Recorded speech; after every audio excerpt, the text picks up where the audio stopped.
So you might be in a position where for some reason Instagram just keeps closing by itself. Maybe you just keep opening up this application and it just keeps closing and you don't know why.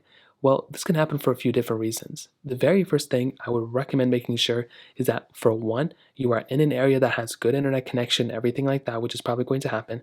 But another big thing is you want to make sure that you have enough storage on your device to where the application isn't closing randomly. So I would recommend just going into your settings of your phone. So just like this, make your way over to your storage settings. On every phone is different, but on iPhones, we click on iPhone, we click on general, we click on iPhone storage. And as long as you have enough storage on your device, you can probably rest assured that some of the issues may be outside of your control. So now what I would recommend doing is at this point is pretty much hopping out of here and going into your app store. So go and click on your app store just like this. And what I would recommend doing here is going and clicking into search and pretty much just searching up Instagram. So go and search up the Instagram application just like this. Go and click on it right there. And what I would recommend doing is if there's an update available for Instagram, which most of the time there probably is, what I would recommend doing is clicking on the little update panel right there. So go and click on update, and then it's going to update this application. Now, this is 50-50. I would say probably even like 90% of the time it's going to work.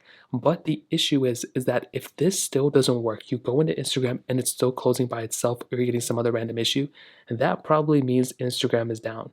So you can go to websites like Down Detector, you can go to another website, who cares? You can go to Twitter, it doesn't really matter. If a lot of people at one time, you can even go to the comment section of this video, if a lot of people are commenting at the same time that Instagram is down, or on these websites like this one, it shows Instagram as like one of the top few ones, typically that means that Instagram is probably down. And you can see right here that a ton of people reported outages.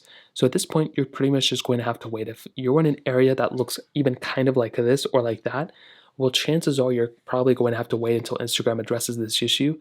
And that's pretty much what you're going to have to do. So that pretty much covers it. If you have any other thoughts or questions, let me know in the comment section below. Hit the like button, that would mean so much, but definitely hit that subscribe button. More importantly than everything else, I love every single one of you guys. Hopefully I'll catch you guys in the next video.